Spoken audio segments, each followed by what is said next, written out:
오늘은 사순절 넷째 주일입니다. 이제 두 주간의 시간이 지나면 우리는 종료주일을 맞이하게 됩니다. 예수님 낙이 타고 예루살렘에 입성하신 종료주일을 맞이하게 됩니다. 이 종료주일을 시작으로 해서 한 주간 고난주간으로 이어지게 됩니다. 고난주간은 예수님께서 십자가에 달리신 그 주간이 고난주간입니다.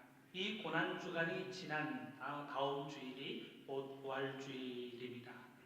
저는 목사로서 믿음 안에서 여러분들에게 당부합니다. 그저 시간으로만, 다가오는 날짜로만 이 부활의 전기를 지내는 시간들이 되지 않기를 원합니다. 나를 위해서 예수님이 십자가 위에서 죽으셨다. 그 십자가의 의미와 함께 이 사순절의 시간들을 지내는 시간들이 될 수 있기를 바랍니다. 나를 위하여 예수님 십자가 위에서 죽으시고 부활하사 나의 구주가 되시고 나의 그리스도가 되셨습니다.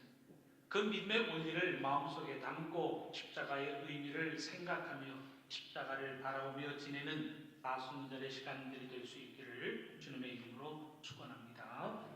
우리나라는 공식적으로 소득 3만불의 시대를 열었다. 대통령이 신년 기자회견에서 그렇게 밝혔습니다. 2018년 작년이죠. 작년을 기준으로 해서 국민 한 사람당 소득이 3만 불이 넘어섰다라고 하는 것을 이야기하였습니다. 나라의 인구가 5천만 명 이상이면서 소득이 3만 불이 되는 나라가 세계에는 그렇게 많지 않습니다. 인구가 많아도 소득이 3만 불이 되지 않거나 소득이 3만 불이 넘어서 잘 사는 나라가 되지만 인구가 얼마 되지 않는, 그래서 인구가 5천만 명이면서도 소득 3만 불이 넘는 나라는 그렇게 많지 않은데 이번에 우리나라가 7번째로 그 클럽에 가입하게 되었습니다.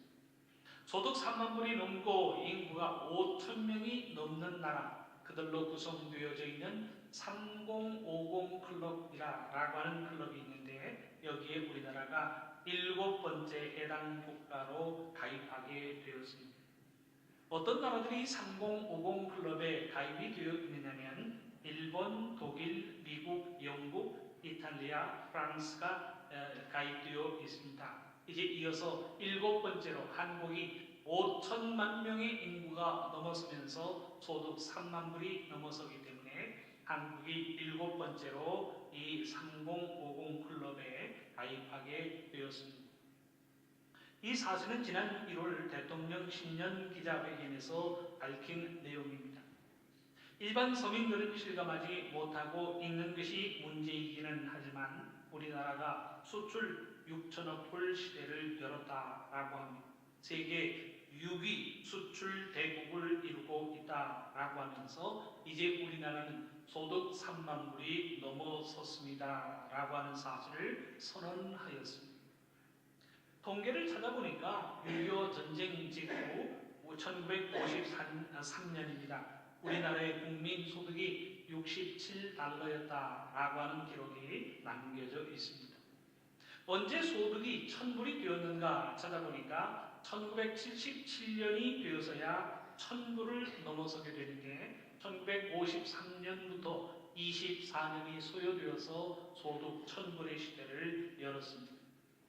그 이후 1994년이 되어서 1만 달란트를 넘기게 되었습니다. 그리고는 작년 수출 6천억 불을 달성하면서 소득 3만 불의 시대를 열게 된 것입니다.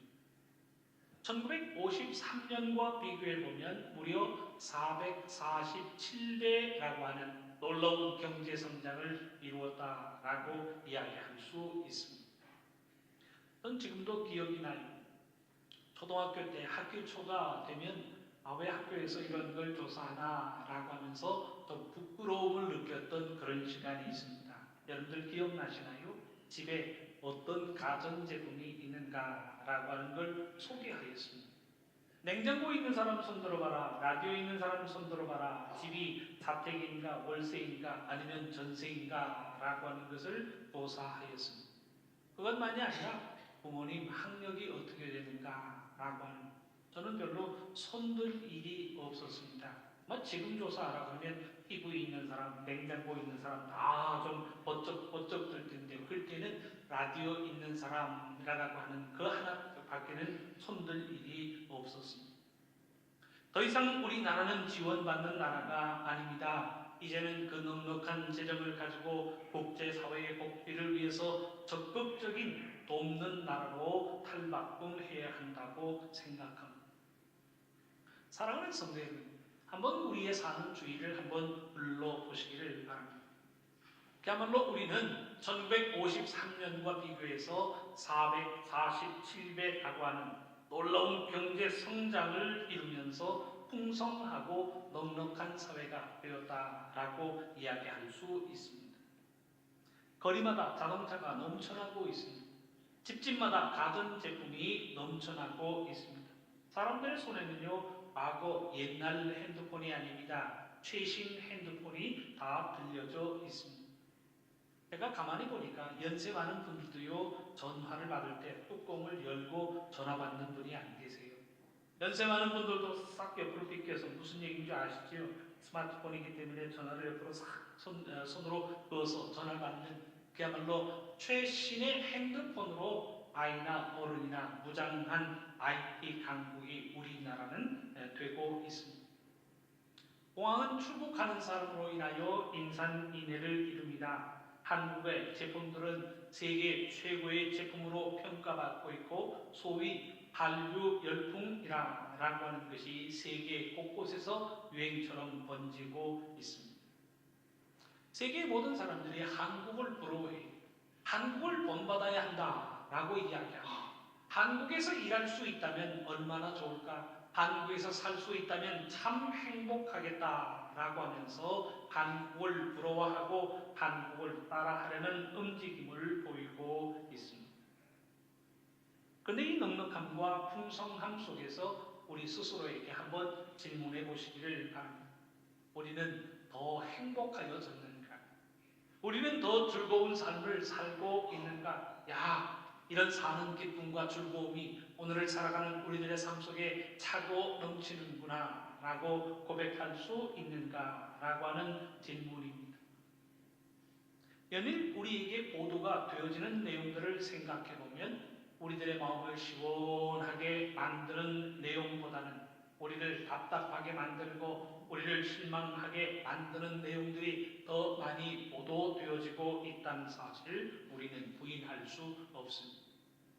우리 교회 학교의 모든 기관마다 뿐만 아니라 사무실과 모든 것에도요, 공기청정기를 설치하였습니다. 왜? 마음대로 숨을 쉴 수 있는 세상이 되지 않았습니다. 어떤 사람들은 사람만 마스크를 하고 다니면 어떻게 하느냐, 그리고는 데리고 다니는 애견들, 그 개도 끌고 산책을 할 때 개도 그 방진 마스크를 씌워주고 산책하는 사람들이 등장하고 있습니다. 서민들의 삶은 더 팍팍해지고 있습니다. 권력형 비리가 폭로되어질 때마다 재발 방지를 약속하지만 똑같은 유형이 반복되고 또 반복되어지는 현실 속에서 우리는 살아가고 있습니다. 다른 거 다 제쳐두고 한 가지 예만 한번 들어 생각해 보시기를 바랍니다. 저는요, 승리라고 하는 가수가 어떤 가수인지 알지 못했습니다. 정준영이라고 하는 사람이 가수였는지, 그가 어떤 노래를 부르고 어떤 그룹에 속하였는가라고 하는 것을 몰랐습니다. 그런데 요즘 하도 승리, 정준영 하다가 보니까 승리라고 하는 사람이 가수고 정준영이라고 하는 사람이 많은 사람들의 인기를 누렸던 멤버 중에 한 사람이라고 하는 사실을 알게 되었습니다. 저는 버닝썬이라고 하는 클럽이 우리나라에 존재하는가라고 하는 것을 몰랐습니다. 그런데 버닝썬에서 어떤 일이 있었는가라고 하는 것에 대해 관심이 없으면서도요, 사방에서 들려지는 뉴스와 이야기로 인하여 버닝썬에서 어떤 일이 일어나는가라고 하는 것을 대충이라도 알게 되었습니다. 그 소식을 접하면서 저는 이런 생각을 해 보았습니다. 잘 나가는 연예인이라면 돈도 많을 것이고 원하면 결혼 상대자를 찾을 수 있을 터인데 왜 이런 사회적인 혼란을 야기시키는 것일까라고 하는 질문입니다. 정상적인 가정을 꾸려서 행복하게 살면 될 텐데 그렇게 사람들의 비난을 받을 많은 몹쓸 짓을 한 이유가 무엇인가 라고 하는 질문입니다. 동시에 이런 생각도 들어요. 도대체 이 사회에서 어떤 일이 일어나고 있는가? 우리가 알지 못하는 이 사회의 이면에는 어떤 일이 계획되어지고 어떤 일들이 일어나고 있는가라고 하는 질문입니다. 터진 것이 이 정도라면 터지지 않은 채 감추어진 내용들은 얼마나 클까라고 하는 질문의 내용입니다. 사랑하는 성도 여러분, 만일 우리의 삶이 먹고 사는 것을 걱정해야 할 형편이었다면 이런 일들이 발생되어질까요? 우리의 소득이 67불밖에 되지 않아서 하루를 벌어서 하루를 겨우 먹고 사는 삶의 형편이라면 그래도 버닝썬이라고 하는 클럽에서 마약을 하고 동영상이 유출되며 퍼마시고 온 밤을 술로 지새는 일이 발생되어졌을까라고 하는 질문입니다. 실제로 이 지구상에는 하루를 벌어서 하루를 먹고 사는 그런 사회가 존재합니다. 하루를 열심히 일해야만 그 번 것을 가지고 겨우 옥수수 가루를 구해서 식구들이 연명하는 그런 사회가 실제로 지구촌에는 존재하고 있습니다. 거기에는 클럽 같은 것이 없어요. 인도에도 화장실이 없어서 노상에서 볼일 보는 사람들이 일비제합니다. 이런 사회적인 환경 속에서 클럽이 존재하고 마약이 존재하고 술과 연계 파티가 있을까라고 하는 질문입니다. 언제부터 우리의 삶 속에 이렇게 사치를 좋아하고 언제부터 우리의 삶 속에 밤새 마시며 음란을 꿈꾸는 세상이 되었는가라고 하는 질문을 던져보게 됩니다. 사랑하는 성도 여러분, 한 가지 분명한 것이 있습니다. 만일 우리가 부자가 되었기에 그 부자됨으로 인하여 죄를 범한다면 그 부자됨은 우리에게 복이 아니라는 사실을 우리는 기억해야 합니다. 부자됨으로 인하여 오히려 타락이 시작되고 범죄가 시작되어질 뿐이지 그 부는 복이 아니요 은혜가 아니라는 사실을 경고하고 있습니다. 차라리 가난하게 살고 차라리 무명함으로 살아서 자신의 양심을 지킬 수 있다면 그것이 복된 인생이라는 사실을 말씀은 가르치고 있습니다. 우리가 오늘의 본문을 대하면 오늘의 본문은 우리나라 대한민국의 현실, 한국교회의 현실을 그대로 보여주고 있다고 생각합니다. 무슨 이야기인가요? 우리의 삶 속에 넉넉함이 있고 우리의 삶 속에 풍성함이 있는데 그 풍성함과 넉넉함으로 음란을 꾀하고 방탕함을 꾀하고 있다는 사실을 말씀은 경고하고 있습니다. 본문 15절과 16절의 말씀입니다. 그러나 네가 내 화려함을 믿고 내 명성을 가지고 행음하되 지나가는 모든 자와 더불어 음란을 많이 행함으로 내 몸이 그들의 것이 되도다.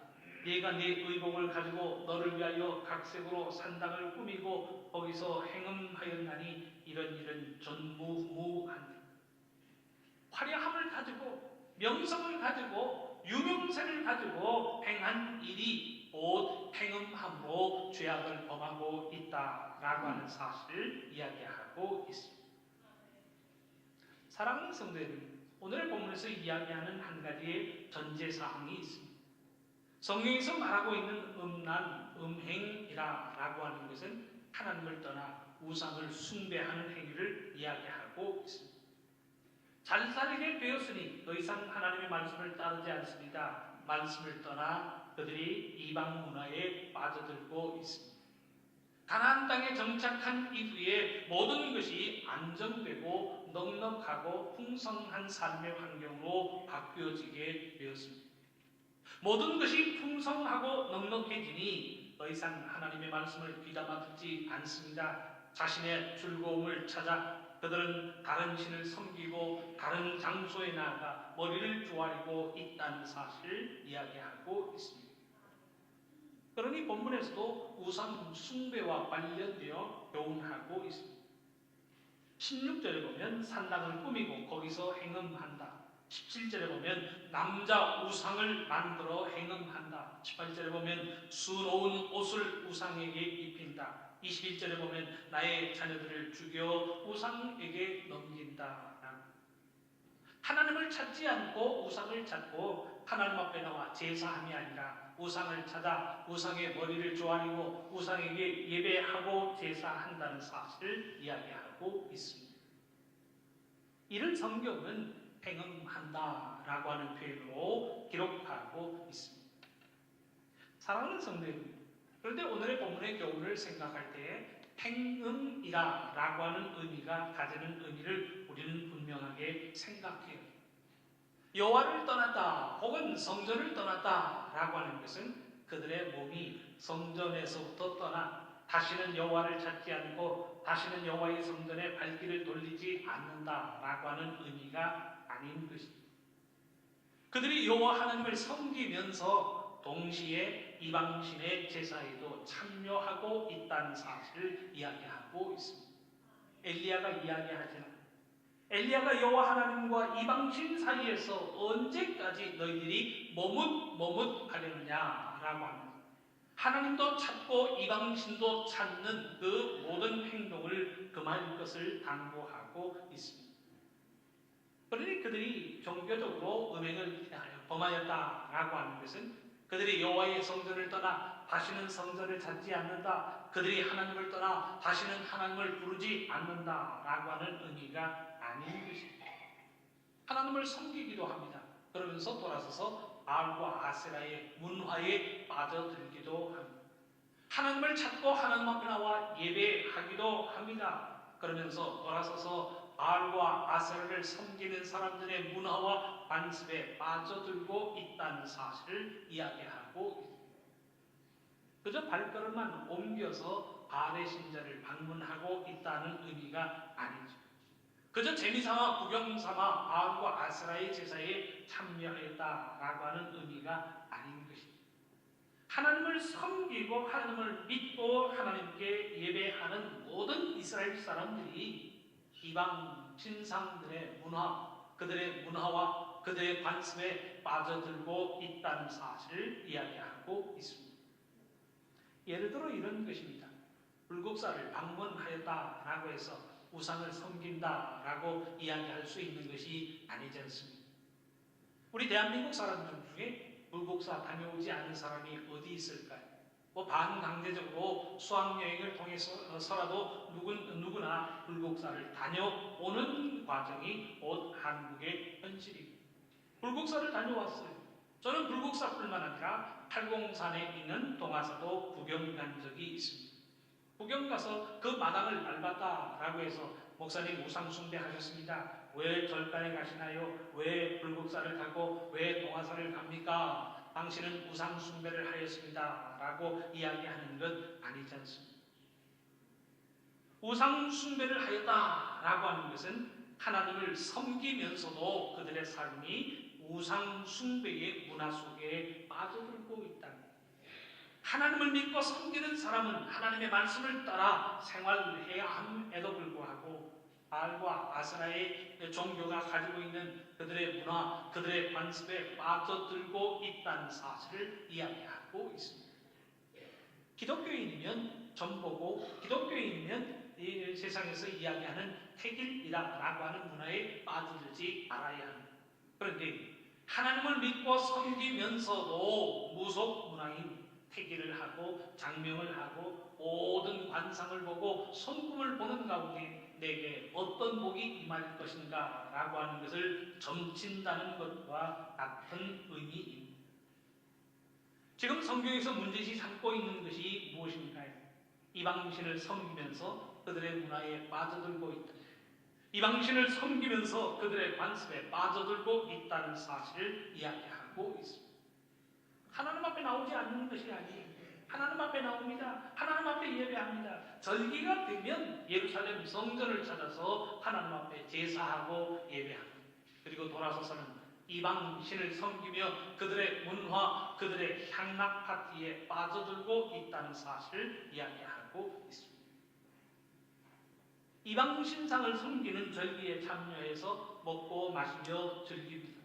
육체적인 관계를 나누고 즐기면서 자신들의 절기를 보내고 있습니다. 이스라엘이 이런 이방인들의 음란 생활에 빠져들고 있다는 사실을 말씀은 경고하고 있습니다. 우리가 왜 성경이 우상 숭배를 음란 혹은 음행이라 표현하고 있는가? 그 이해를 위해서 바알 종교가 어떤 문화를 가지고 있었는가를 생각해 보아야 할 줄로 압니다. 이스라엘 백성들이 가나안 땅에 정착하면서 바알과 아세라를 섬기게 됩니다. 하나님을 섬기면서 동시에 바알과 아세라를 섬기게 됩니다. 그러면서 혼합 종교에 빠져 들어가고 있습니다. 하나님을 부인하고 교회를 떠나서 다른 종교를 가지거나 하나님을 떠나서 이제는 이방신만을 섬기게 되었다라고 하는 의미가 아닌 것이, 한쪽으로는 여호와 하나님을 섬깁니다. 절기가 되면 하나님의 전에 나와서 예배하고 제사합니다. 그러면서 또 다른 한쪽으로는 바알을 섬깁니다. 성경을 보다가 너무나도 쉽게 왜 이들이 바알과 아세라를 섬기는 문화에 빠져들까라고 하는 것이 궁금하지 않을 수 없습니다. 여기는 바알과 아세라의 종교가 가지고 있는 교리적인 이유, 신앙적인 이유가 먼저가 아닙니다. 바알과 아세라의 종교가 가지고 있는 성적인 이유가 더 큰 이유가 되고 있다는 사실을 우리에게 가르쳐주고 있습니다. 바알과 아세라의 신이 다음과 같이 가르친다. 그들의 교리와 그들의 신앙 고백에 의해서 이스라엘 민족들이 성경보다는 바알의 가르침이 더 낫다라고 해서 빠져들어가고 있는 것이 아니라는 사실. 바알과 아세라의 종교가 가지고 있는 종교 문화가 사람들을 유혹합니다. 그 종교 문화, 그들이 가지고 있는 그 난잡한 생활로 인하여 유혹받아 그 바알과 아세라를 섬기는 일에 빠져들고 있습니다. 바알과 아세라의 신전에는 제사가 드려지는 동안에 사람들의 제사를 돕는 제사장들이 봉사하게 되어 있습니다. 이 제사장들이 남녀로 구성되어지는데 이들의 주 업무가 성적인 봉사입니다. 이들의 주 업무가 매출을 통하여 바알과 아세라의 제사가 더 잘 드려질 수 있도록 그 일들이 바알과 아세라의 신전에서 자행되고 있습니다. 바알과 아세라를 향한 제사, 그 제사에 참여한 사람들은 이 절기 동안에 그야말로 마음껏 육체적인 쾌락의 시간을 가질 수 있었습니다. 이 성적인 문란이 바알을 기쁘게 한다라고 생각하였고, 그 기쁨의 결과 바알은 이 땅에 촉촉한 단비를 내려서 땅의 소산이 더 풍성하게 해준다라고 그들은 생각하였던 것입니다. 얼마나 신이 났을까? 출산을 위하고 부부의 사랑을 위한 즐거움이 아닙니다. 이제는 합법적으로 합리적으로 누구의 눈치 볼 필요도 없이 자신의 성적 만족을 누릴 수 있는 공간이 생겼는데, 바로 그 초소가 바알과 아세라의 초소였다는 사실을 우리에게 보여주고 있습니다. 신을 위한다라고 하는 목적을 가지고 합법적인 매춘 행위가 이루어지고 있습니다. 바알에게 영광이 되고 바알을 기쁘게 한다라고 하는 이유로 합법적인 육체적인 쾌락을 탐닉하는 것으로 연모하고 말았습니다. 그러니 사람들이 바알의 교리, 바알의 신앙 고백에 대한 관심보다는 거기에 가면 마음껏 즐길 수 있다라고 하는 생각에 바알과 아세라의 신전을 찾아가고 있습니다. 교리에 대한 관심, 신앙 고백에 대한 관심보다는 내 마음에 흡족한 쾌락을 줄 수 있다는 생각에 그들은 발걸음을 바알과 아세라에게 옮기고 있다는 사실을 우리에게 보여주고 있습니다. 마치 이런 것과 같지 않을까요? 교회에 다니는 사람이 술집을 찾아다닙니다. 교회에 다니는 사람이 매춘 행위를 벌이고 성경을 보는 사람이 야한 동영상을 찾아 탐닉하는 것과도 같다고 이야기할 수 있습니다. 신앙은 여호와를 따른다라고 이야기하면서도 삶의 문화는 바알과 아세라의 문화를 따르고 있는 모습을 우리에게 보여주고 있습니다. 그런데 사랑하는 성도 여러분, 한번 이런 질문을 우리가 던져보시기를 바랍니다.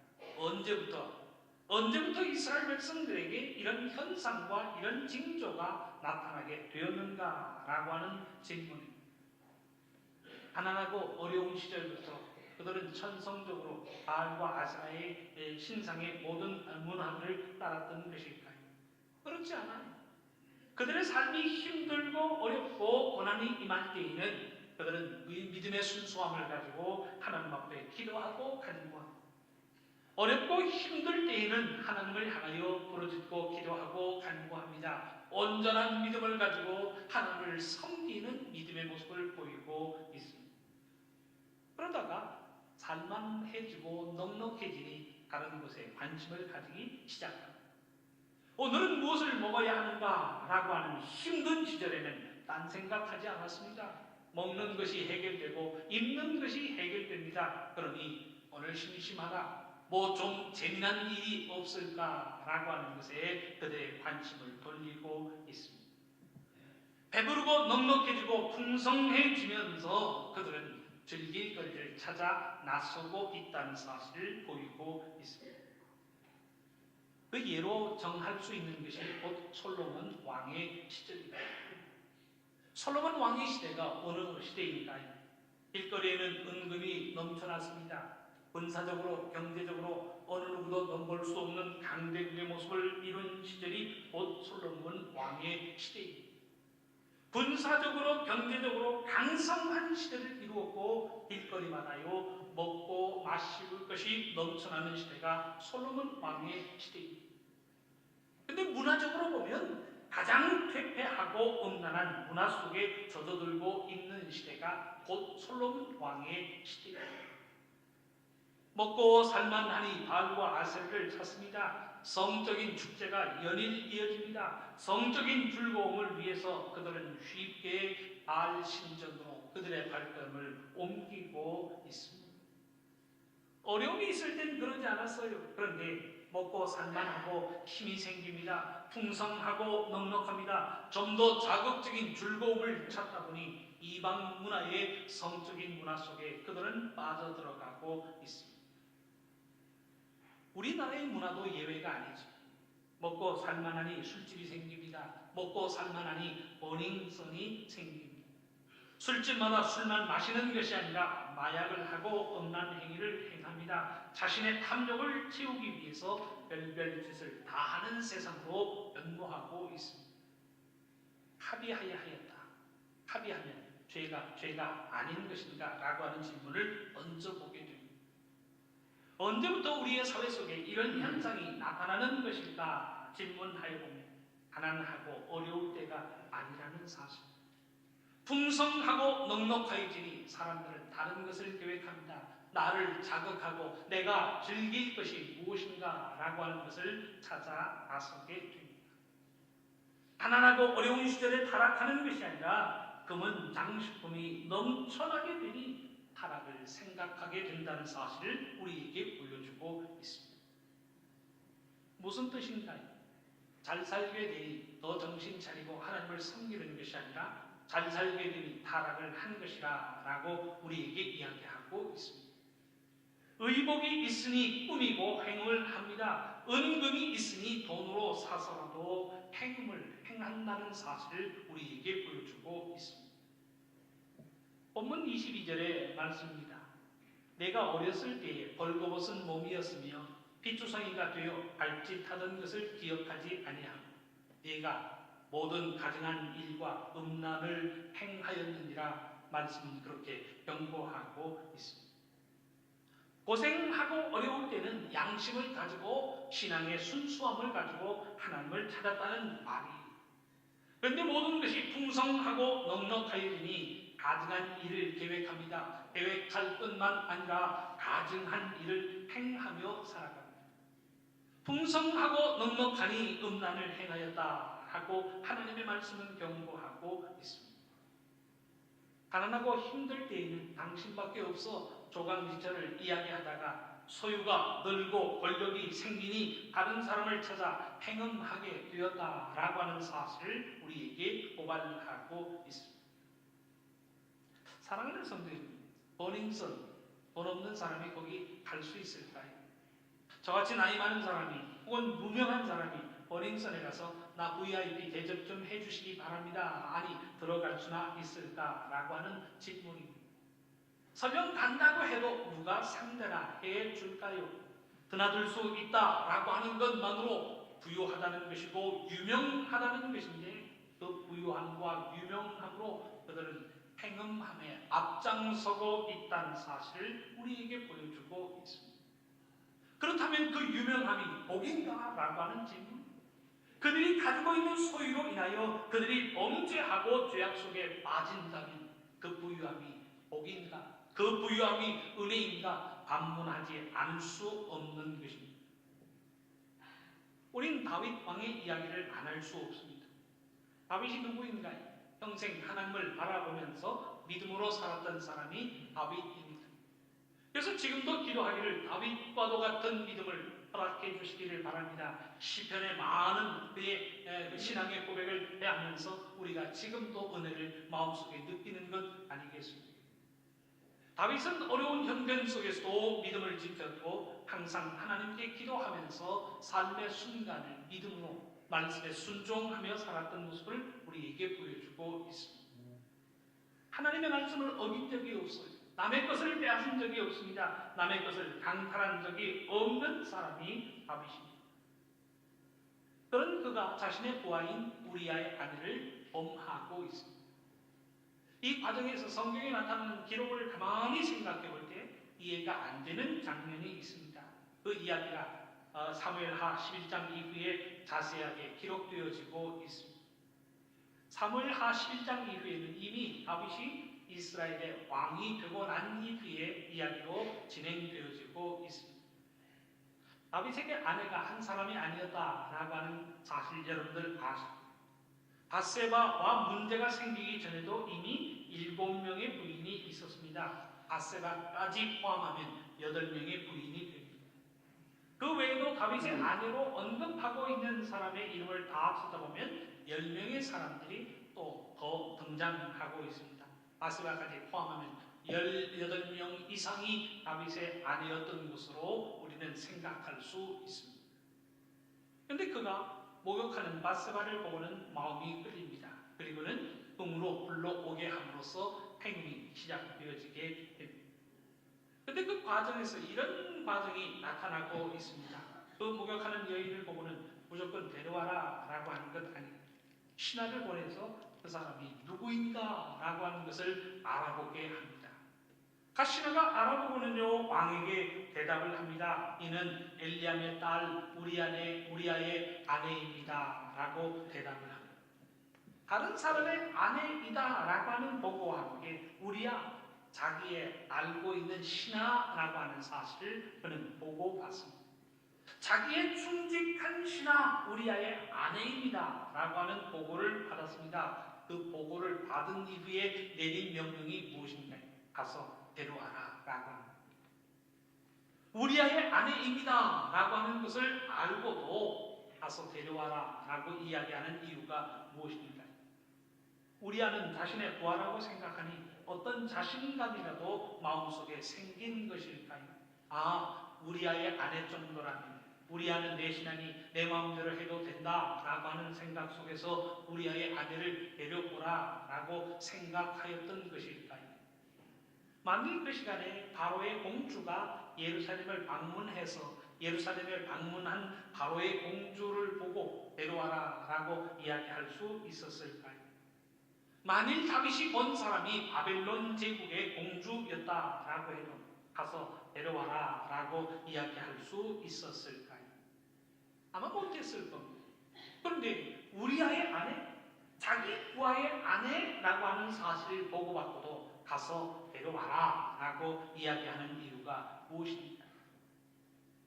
다윗은 이 문제를 감추기 위해서 우리아를 전장에서 죽게 만들고 있습니다. 그를 죽일 수 있는 권력도 있었고 그를 죽일 수 있는 힘도 있었습니다. 그러니 편지를 써서 요압 장군에게 보냅니다. 요압 장군에게 명령하니 요압은 왕의 명령대로 우리아를 가장 강렬한 장군이 있는 곳에 배치하여서 우리아를 죽게 만듭니다. 만일 다윗에게 힘이 없었다면 이런 일이 일어나지 않았을 거예요. 힘이 있었으니 엄하고 힘이 있었으니 계획하여 자신의 욕병을 채우고 있는 일이 발생되어지고 있습니다. 힘이 없으면 범할 수 없었습니다. 왕이 어리면 생각할 수도 없는 범죄였습니다.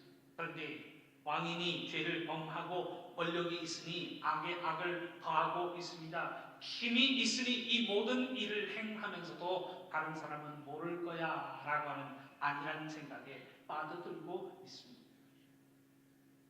사랑하는 성도 여러분, 성경의 교훈을 생각하면서 우리의 마음속에 한 문장을 새길 수 있기를 바랍니다. 내게 힘이 있는데 이 힘이 나로 하여금 타락하게 만든다면 그 힘은 복이 아니라는 사실을 꼭 기억해요. 내게 재물이 있는데 이 재물이 나를 타락하게 만들고 나를 범죄하게 만든다면 이 모든 것들은 하나님의 복이 아니라 오히려 진노요, 저주라는 사실을 우리는 기억해야 합니다. 가지고 있는 것으로 하나님의 영광을 드러내지 못하고 나를 타락하게 만듭니다. 우리의 가정을 망가지게 만듭니다. 우리의 소유를 병들게 만듭니다. 그러면 그 가진 것이 하나님의 복, 하나님의 은혜가 아니라는 사실을 우리는 기억해야 합니다. 오히려 나를 타락하게 만들 뿐이 우리를 범죄하게 만드는 죄악의 씨앗일 뿐이라는 사실을 기억해야 합니다. 차라리 가난함으로 죄를 범하지 않을 수 있다면, 차라리 무명하여 죄를 범하지 않을 수 있다면 그것이 복이요, 그것이 은혜라고 하는 사실을 우리에게 가르치고 있습니다. 돈이 있어서 죄를 범한다, 권력이 있어서 죄를 범하고 악을 행한다, 이 복된 삶이 아니라는 사실을 분명히 이야기하고 있습니다. 가진 것으로 악을 행하고 가진 힘으로 범죄함이니 이는 과요, 저주요, 징벌이라는 사실을 본문은 우리에게 가르치고 있습니다.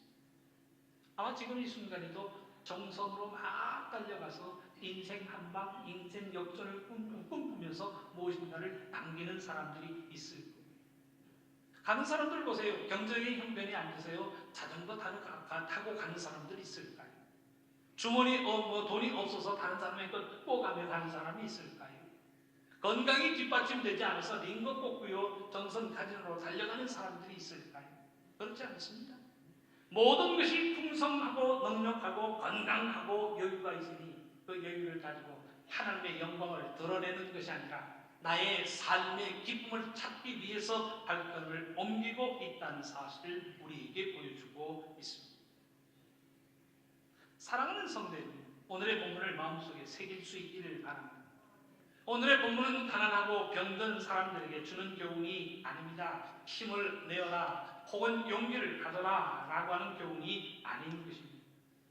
가난으로 어려움을 당하고 배고픔으로 고통을 당하는 이들을 향한 탄식이 아니라는 사실을 우리에게 가르치고 있습니다. 오늘 본문에 등장하고 있는 이 교훈을 받고 있는 사람들은 화려한 사람들이, 명성이 자자한 사람들이, 그 이름만 들어도 그가 누구인가를 아는 유명한 사람들이요 유력 인사라는 사실을 우리에게 가르치고 있습니다. 화려함이 있고 명성이 있는 집안이, 가진 모든 것이 풍부하고 넉넉한 사람들이, 그런데 그 넉넉함으로 인하여 하나님의 영광을 드러내지 못하고 있습니다. 가지고 있는 넉넉함과 풍성함으로 인하여 즐기고 탐할 뿐이지, 오늘 본문의 표현처럼 가증하고 음란한 일을 행할 뿐이지 하나님의 뜻, 하나님의 목적을 이루지 못하고 있다는 사실을 우리에게 보여주고 있습니다. 사랑하는 성도 여러분, 우리가 분명히 기억해야 합니다. 하나님의 영광을 위하지 않는 재물은 하나님의 복이 아니라 하나님의 저주일 뿐입니다. 하나님의 영광을 드러내지 못하는 건강, 하나님의 영광을 드러내지 못하는 지식은 우리에게 복과 은혜를 가져다 주는 것이 아니라 다투고 분열하고 싸우는 그 이유와 원인이 된다는 사실을 경고하고 있습니다. 하나님의 영광을 위하지 않는 권력은 복이 아니라 자멸할 수밖에 없는 멸망의 이유요, 멸망의 원인이 된다는 사실을 말씀은 경고하고 있습니다.